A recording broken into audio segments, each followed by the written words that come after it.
श्री ज्ञान साहब जी इस कॉलेज के प्रबंधक माननीय सचदेव उपाध्याय जी,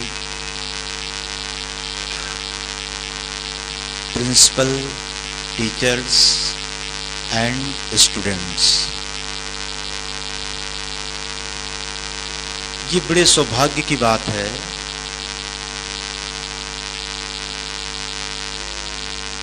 कि हम इस समय एक विद्यार्थी के रूप में यहाँ सब उपस्थित हैं।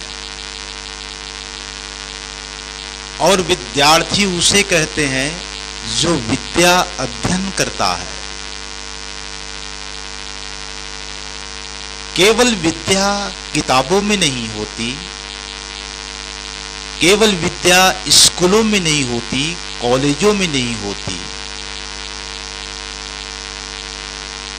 यहां तो सिर्फ एक शिक्षण का स्थान है, एक माध्यम का स्थान है।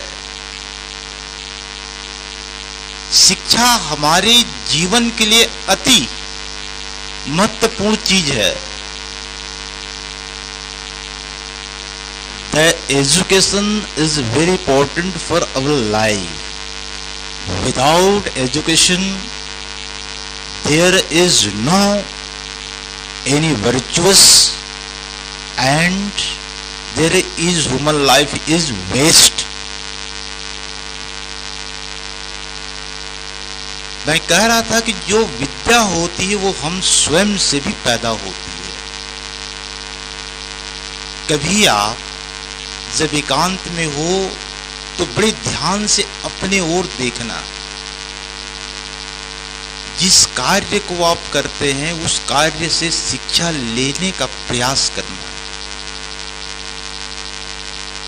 हम पढ़ें थोड़े मगर उस पर मनन अधिक करें, चिंतन अधिक करें।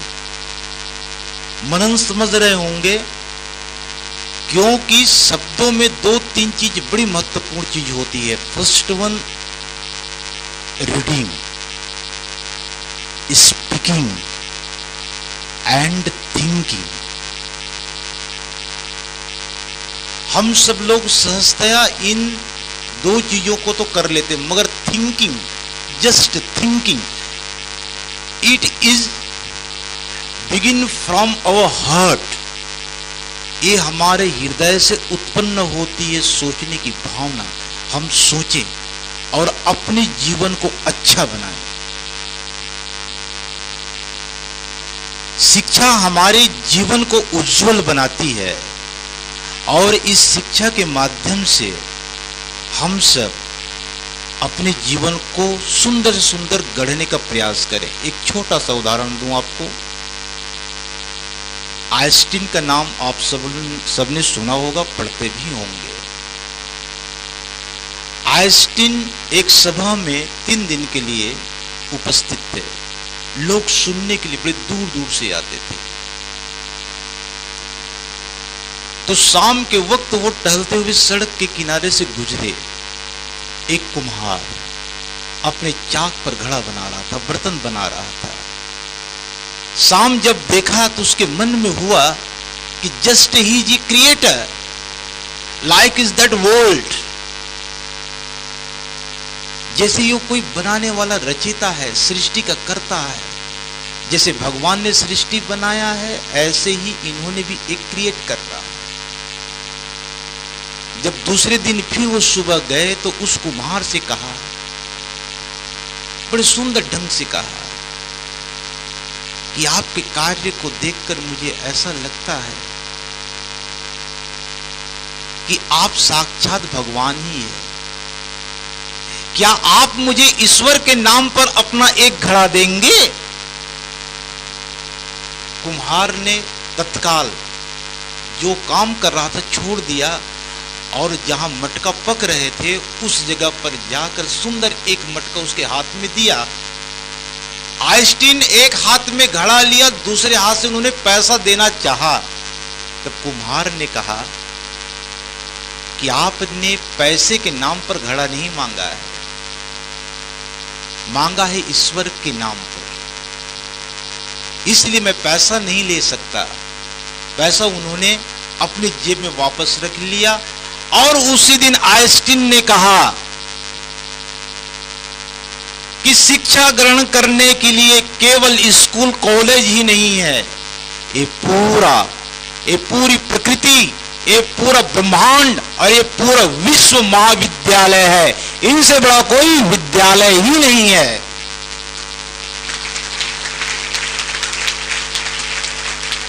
इस विद्यालय, जो विद्या हम अध्ययन करते हैं, वो हमारे चारों तरफ फैली हुई है। सिर्फ हमें उसको कलेक्ट करने की जरूरत है, उससे समझदारी बढ़ाने की जरूरत है। ये जो छोटे छोटे पौधे हैं जो आपके नजरों के सामने हैं, इतनी हरियाली, मनमोहक, इसमें ज्ञान छुपा है, इसमें शिक्षा छुपी है, इनसे हम ग्रहण करें। और जो स्टूडेंट अगर कोई सोचता है कि हम जब तक पढ़ते हैं तब तक स्टूडेंट है, तो वो आदमी गलत सोचता है। मेरी उम्र इस समय 42 वर्ष 3 महीने 12 दिन हो रहे हैं। कभी मैं भी आपके तरह था, और आज भी मैं अपने आप को बड़े गर्व से कहता हूं, आई एम ए स्टूडेंट। अभी भी मैं विद्यार्थी हूं, जहां भी जाता हूं सीखता हूं। ये सीखने की कला कभी समाप्त नहीं होती, और आप सबके अंदर में वो जज्बा है, वो ताकत है, वो शक्ति है। उसी शक्ति को जगाना है। जिस दिन ये शक्ति जगती है, उसी दिन ये शक्ति अपना रूख अपनाकर एक कयामत, एक विकास के मार्ग पर चलकर हमारे जीवन को तरोताजा बना देती है, तरोताजा बना देती है। पेरिस मेरे दोस्तों, मेरे स्टूडेंट भाइयों, सभी के लिए अपने अंदर की ताकत, अपने अंदर की शक्ति को शिक्षा में लगाएं, क्योंकि शिक्षा व्यक्तित्व का निर्माण करती है। केवल शिक्षा पढ़ने से नहीं है, उसको गढ़ने की भी आवश्यकता है। आप अपने पूरे जीवनचर्या में हर शब्दों को, हर जगहों को ध्यान में रखें। इतनी बात मैं कहूं। और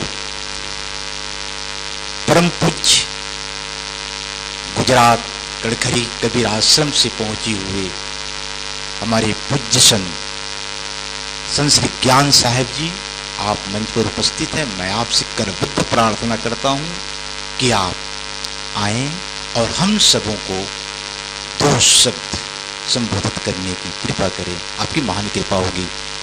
बोलिए भारत माता की, बोलिए भारत माता की जय हिंद। प्राणी जगत में मानव श्रेष्ठतम प्राणी है, और वो 2 भागों में विभक्त है, एक नर और एक नारी। दोनों समान प्राणी, दोनों को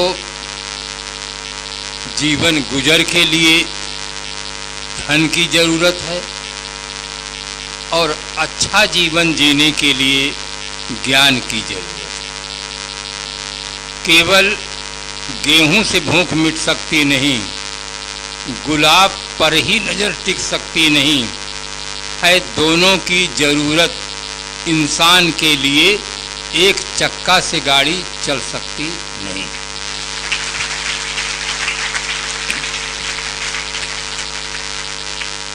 एक छात्र से मैं पूछा कि जब तुम विद्यालय जाते हो तो गुरु जी को नमस्कार करते हो कि नहीं?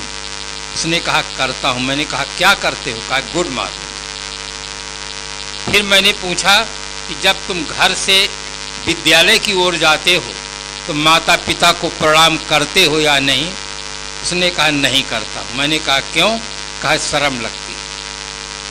मैंने फिर उससे पूछा कि जिस माता पिता जन्मदाता हैं, अन्नदाता हैं, माता पिता आपको भोजन देते हैं, वस्त्र देते हैं, पुस्तक देते हैं, फीस देते हैं, यदि ये न दें तो तुम विद्यालय जाओगे कि नहीं? कहे नहीं जाऊंगा। मैंने कहा सबसे पहले जन्मदाता माता और पिता को प्रणाम करो। घर में रहो तो माता पिता के अनुशासन में रहो, विद्यालय में जाओ तो गुरुजनों के अनुशासन में रहो, गुरुजनों को प्रणाम करो, दोनों का आशीर्वाद प्राप्त करना चाहिए। शिक्षा के साथ साथ दीक्षा की बहुत आवश्यकता है। शिक्षा से केवल बौद्धिक विकास बढ़ता है, दीक्षा से नैतिक विकास बढ़ता है। दोनों विकास की बहुत बड़ी आवश्यकता है। एक कॉलेज में पढ़ने वाला छात्र था और कॉलेज में पढ़ने वाली छात्रा के साथ लव मैरिज कर दी। लव मैरिज कभी सफल नहीं होता है, अमेरिका इसका प्रमाण है। जीवन में 10-15 बार शादी करते। उसने घर गया, माँ पूछी बेटा ये कौन है? कहे आपकी बहू।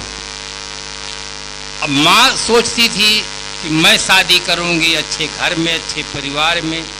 विचारों में अंतर था, द्वंद्व फैला था। किसी प्रकार से लोगों ने समझाया, किंतु भीतर भीतर मतभेद बना रहता था। घर की जो माँ थी, सास थी, बहू को समझाती कि सिर में कपड़े रखो, मर्यादा से चलो, मर्यादा से बैठो, मर्यादा से उठो। बहू रानी कहती आपका जमाना बैलगाड़ी का था, हमारा जमाना आज बहुत आगे बढ़ गया, रॉकेट का जमाना आ गया। आप अपनी मर्यादा, अपनी बात अपनी जगह पर रखें। दोनों में द्वंद्व होता था। जब बहू पति को अकेले पाती, अकेले में कहती कि आपकी माँ मेरे पीछे पड़ गई। जब देखो तब मुझे समझाती रहती, लगता है आपकी माँ सब जानती है, मैं कुछ नहीं जानती। विचारों में द्वंद्व रहा। एक दिन पति से फिर शिकायत की। पति के मन में जोश आया कि मेरी माँ मेरी पत्नी के पीछे पड़ गई है, तो माँ को डांटने के लिए चला। सामने पर पिताजी मिल गए और जो पहले मिल जाता है उसी पर गुस्सा उतर जाता। वो अपने को नहीं संभाल पाया। उसने कहा पिताजी अपनी वाइफ को समझा दो कि हमारी वाइफ से न लड़े, नहीं तो हमारा आधा बांट दो। जिस देश का नवयुवक, जिस देश का छात्र माँ को माँ न कह पाता हो, उस विद्या का क्या महत्व। शिक्षा के साथ साथ दीक्षा की बहुत बड़ी आवश्यकता है। आज हमारे बच्चे पढ़ करके आगे निकल रहे हैं, सर्विस के क्षेत्र में जा रहे हैं, उनको दीक्षा नहीं मिला है, संतों के संपर्क से दूर हो गए हैं। तो आज का नवयुवक कहता है हम दो, हमारे दो, माता पिता को वृद्धाश्रम में दो। जिन्होंने जन्म दिया, पालन किया, पोषण किया, पढ़ाया लिखाया, योग बनाया, उनको घर में देखना नहीं चाहते हैं। इसलिए बंधुओं, शिक्षा के साथ साथ दीक्षा की बहुत बड़ी आवश्यकता है। मुझे एक किपलिंग का बहुत महत्वपूर्ण वाक्य याद आता है। उसने कहा कि मेरे 6 मित्र हैं, जो कुछ मैं जानता हूँ उन्होंने सिखाया है। उनके नाम हैं क्या, क्यों, कब, कैसे, कहाँ और कौन। ये 6 मित्र। हर विद्यार्थी के जीवन में ये प्रश्न रखना चाहिए, इतिहास किसे कहते हैं, हम क्यों पढ़ें, कब पढ़ें, कैसे पढ़ें। किसी भी विषय पर 6 प्रश्न लगा देंगे तो आपको सही उत्तर मिल जाएगा। विद्यार्थी का लक्ष्य महान होना चाहिए। ये नहीं कि 100 में 33 नंबर मिल जाएंगे तो हम पास हो जाएंगे। ऐसे छात्र कभी फर्स्ट डिवीजन पास नहीं होते हैं। हमारा लक्ष्य ऊंचा होना चाहिए। सदियों मन में भाव होना चाहिए कि हमें 90% लाना है, 95% लाना है, तो उस दिशा में पुरुषार्थ तेज होगा। अब पुरुषार्थ तेज होगा तो हमें सफलता मिलेगी। कुछ छात्र ऐसे होते हैं जो खेलने में तेज होते हैं, पढ़ने में कमजोर होते हैं। घर के माता पिता भी बहुत खुश होते हैं कि हमारे बच्चे बहुत इनाम जीतते हैं, किंतु अंतिम में फिर सफलता नहीं मिलती। एक छात्र ऐसा ही था, पढ़ने में कमजोर था, खेल में तेज था, इनाम जीतता था। जब परीक्षा का समय आया तो अब कॉपी मिल गई, अब बैठा है, हर पन्ने पर लिखता है गुरुजी पास करने की कुंजी तुम्हारे हाथ है, पास कर दोगे तो क्या बात। हर पन्ने में यही लिखता है, गुरुजी पास करने की कुंजी तुम्हारे हाथ है, पास कर दोगे तो क्या बात। जब गुरुजी के पास वो कॉपी जाती है तो गुरुजी ठहरे। गुरुजी कहते प्रिय बच्चे, पढ़ने की पुस्तक तुम्हारे पास थी, अब पढ़ करके लिख देते तो क्या बात थी। पढ़ने की पुस्तक तुम्हारे पास थी, अब पढ़ करके लिख देते तो क्या बात थी। इसलिए बच्चों को खेलना तो चाहिए, किंतु अपने लक्ष्य को नहीं भूलना चाहिए। खेलने से स्वास्थ्य अच्छा रहता है, किंतु पढ़ने से बुद्धि तेज होती है। दोनों दिशा में हमें ध्यान देना चाहिए और सबसे ज्यादा ध्यान देना चाहिए। देखिए, हम गणित पढ़ते हैं, गणित में एक अंक के पश्चात दाहिने तरफ 0 लगा देते हैं तो उसका मूल 10 गुना बढ़ जाता है। एक 0 और लगा देते हैं 100 हो जाता है, एक 0 और लगा देते 1000 हो जाता है, एक 0 और लगा 10,000 हो जाता है। दाहिने तरफ जितने 0 लगाते जाते हैं उसका मूल 10 गुना बढ़ता जाता है। किंतु हम एक को हटा दें और सैकड़ों 0 रख दें तो उनका अपने आप में क्या मूल होगा? 0 होगा, कोई मूल नहीं होगा। इसी प्रकार से इस शरीर के अंदर एक चीज ऐसी है, अगर उसको हटा दिया जाए, उस चेतना को, उस आत्मा को, उस जीव को हटा दिया जाए तो आंख है, कान है, नाक है, दांत है, ये सब 0 पॉइंट में पहुंच जाएंगे। या तो लोग इसको जला देंगे या पानी में छोड़ देंगे या जमीन के अंदर दफना देंगे। शरीर पूरे 0 पॉइंट में पहुंच जाता है। इसलिए प्रत्येक बच्चों को चाहिए सबसे पहले समझे हु एम आई, मैं कौन हूं। सब पर संदेह हो सकता है किंतु अपने आप पर कभी संदेह नहीं हो सकता है। दुनिया का कोई भी व्यक्ति ये नहीं कह सकता है कि मैं नहीं हूं। इसलिए डेकार्ट ने लिखा, I think therefore I am. मैं सोचता हूं इसलिए मैं हूं। अगर मैं होता नहीं, सोचता कौन, देखता कौन, जानता कौन, मानता कौन? सबसे पहले आदमी का कर्तव्य है अपने को जाने कि मैं क्या चीज हूं। प्रायः आदमी अपने आप को मान लेता है, एड़ी से चोटी तक जो दिखता है यही मैं हूं।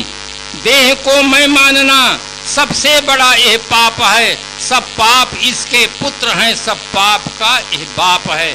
मूल में भूल हो जाती है। जब हम अपने आप को शरीर मान लेते हैं तो हमारे जीवन का लक्ष्य हो जाता है ईट ड्रिंक एंड बी मेरी, खाओ पियो और मौज उड़ाओ, मन को मत कल्पाओ। मूल में भूल हो गई है। हम शरीर नहीं हैं, शरीर में हैं किंतु शरीर नहीं है। एक आदमी था, अपनी गाड़ी खड़ी किया, होटल की ओर चला। रास्ते में एक व्यक्ति मिला। उसने पूछा कि आप कौन हैं? उसने कहा मैं मोटर हूँ, मोटर। उसके उत्तर को सुनकर सब लोग खिलखिलाकर हंस पड़े कि ये कुछ पिए हुए है, होश में नहीं है। अपने है तो ड्राइवर और अपने आप को बताता है कि मैं मोटर हूँ। सचमुच वो शराब पिए हुए था। शराब अरबी भाषा का शब्द है, भारतीय भाषा का शब्द नहीं है। सर धन आप बराबर शराब। आप माने पानी, सर माने शरारत। ऐसा पानी जिसके पीने से शरारत पैदा हो, उस पानी का नाम शराब है। जो डूबे हैं गिलासों के पानी में, न उभरे वे जिंदगानी में, लाखों को मरते देखा है इस बंद बोतल के पानी में। वो शराब पिए हुए था, अपना होश खो बैठा था ड्राइवर और अपने को बता रहा था मैं मोटर हूँ। इसी प्रकार से वे भी व्यक्ति कुछ पिए हुए हैं जो अपने आप को शरीर बताते हैं कि मैं शरीर हूँ। मैं शरीर नहीं, शरीर में रहने वाला हूँ। मोटर अलग चीज है और मोटर का संचालन करने वाला ड्राइवर अलग चीज है। शरीर अलग चीज है और आप अलग चीज हैं। एक दिन ऐसा आता है आप चले जाते हैं, शरीर पड़ा रह जाता है। लोग कहते हैं जिससे नाता था वो तो चला गया, अब मिट्टी रह गई है, इसका दाह संस्कार करो। इसलिए बच्चों, सबसे पहले अपने आप को जानो। आधुनिक युग में बहुत सुंदर उदाहरण है फोन का। फोन से हम बोलते हैं, फोन से हम सुनते हैं। फोन न बोलता है न फोन सुनता है। फोन से बोलने वाला फोन से अलग रहता है, फोन से सुनने वाला फोन से अलग रहता है। अगर फोन ही बोलने और सुनने लग जाए तो आदमी की जरूरत ही समाप्त हो जाए। फोन अलग चीज है, फोन से बोलने वाला अलग है। आंख अलग चीज है, आंख से देखने वाला अलग है। कान से सुनने वाला कान से अलग है। हाथ से काम करने वाला हाथ से अलग है। पैर से चलने वाला पैर से अलग है। एक दिन ऐसा आता है अलग वाला अलग चला जाता है, शरीर पड़ा रह जाता है। इसलिए अपनी शक्ति को पहचानो, अपने आप को जानो और अध्ययन करने में पूरी ताकत लगाओ। कम अगर हम पानी को 100 डिग्री गर्म कर देते हैं, पानी भाप बनकर ऊपर उड़ जाता है। 10-15 डिग्री करेंगे तो नहीं उड़ेगा। इसी प्रकार से अध्ययन के क्षेत्र में पूरी शक्ति लगा करके अध्ययन करो, जिससे हमें अच्छी योग्यता आए। अगर हम उच्च शिक्षा प्राप्त कर लेते हैं तो हमें 4 चीजें सुलभता से प्राप्त होती हैं। पद प्राप्त होता है, पैसा प्राप्त होता है, प्रतिष्ठा प्राप्त होती है, साथ साथ जीवन साथी पति और पत्नी दोनों आसानी से मिल जाते हैं। कब? जब उच्च शिक्षा प्राप्त कर लेते हैं तब। किंतु आज की शिक्षा में एक बहुत बड़ी कमी है। जीवन की सबसे बड़ी जो समस्या है, उस समस्या का समाधान आज की शिक्षा में नहीं। शिक्षा में वो तत्व होना चाहिए जिससे हमारे बच्चे आदर्श नागरिक बने, एक अच्छा जीवन जीने का सौभाग्य प्राप्त करें, किंतु वो तत्व भी शिक्षा विभाग में नहीं है। उसकी बहुत बड़ी कमी है। न तो अध्यात्म ज्ञान है, अपने आप का ज्ञान है, जिससे हम अपने मानसिक विकारों पर नियंत्रण कर सकें। दूसरी कमी है कि हमें शिक्षा में जीवन की जो सबसे बड़ी समस्या है, भोजन की समस्या, आवास की समस्या, वस्त्रों की समस्या, पानी की समस्या, ये कई समस्याएं हैं। जीवन की सबसे बड़ी समस्या है संयम। ये जीवन की सबसे बड़ी समस्या है। इस समस्या का समाधान न कर पाने के कारण से आदमी का स्वतंत्र जीवन परतंत्र हो जाता है। रूसों ने लिखा, man is born free but everywhere in chains. आदमी स्वतंत्र होकर जन्मा है, किंतु अनेक बंधनों में जकड़ गया है। उसका मूल कारण है संयम। संयम हमें जीवन को आजाद बनाता है। आज हम बड़े गौरव के साथ कह सकते हैं कि हमारा देश आजाद है, हम आजाद देश के नागरिक हैं। क्या उसी गौरव के साथ हम ये भी कह सकते हैं कि हमारा जीवन आजाद है? आज हमारा जीवन वासनाओं में बंधा हुआ है, गलत आदतों में बंधा हुआ है। इसलिए जीवन में संयम की बहुत बड़ी आवश्यकता है।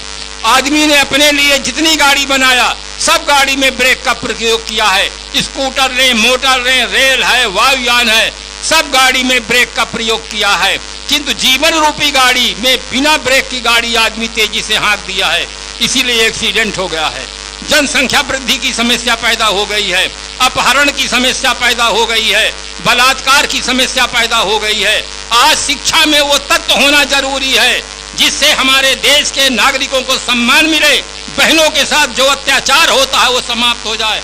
हर नागरिक के अंदर ऐसा भाव होना चाहिए कि हम एक उज्जवल जीवन जिए, पवित्र जीवन जी सकें। इसके लिए शिक्षा प्राप्त करें। विद्यालय में रहो, गुरुजनों का आदर करना सीखो, अनुशासन में रहना सीखो, जिससे जो हमें पढ़ाते हैं उनकी कृपा दृष्टि से हम योग्य बनते हैं। हम उनकी प्रार्थना करते हैं जिनको हमने कभी देखा नहीं, जो सुन नहीं सकते हैं, उनकी प्रार्थना नहीं करते हैं जो हमारी प्रार्थना को सुन सकें और हमें समाधान दे सकें। हम विद्यार्थी हैं, हम तर्कशील चिंतन करें, हमारे जीवन में विवेक उत्पन्न हो, अच्छी तरह से अध्ययन करें। माता पिता को गौरव हो कि हमारे बच्चे होनहार हैं, देश को गौरव हो कि हमारे देश के नागरिक सब हैं। इन शुभकामनाओं के साथ हम अपनी वाणी को विराम देते हैं। आप सबको, प्रबंधकों को, गुरुजनों को बहुत बहुत साधुवाद देते हैं। इन्हीं शुभकामनाओं के साथ अपनी वाणी को विराम देते हैं।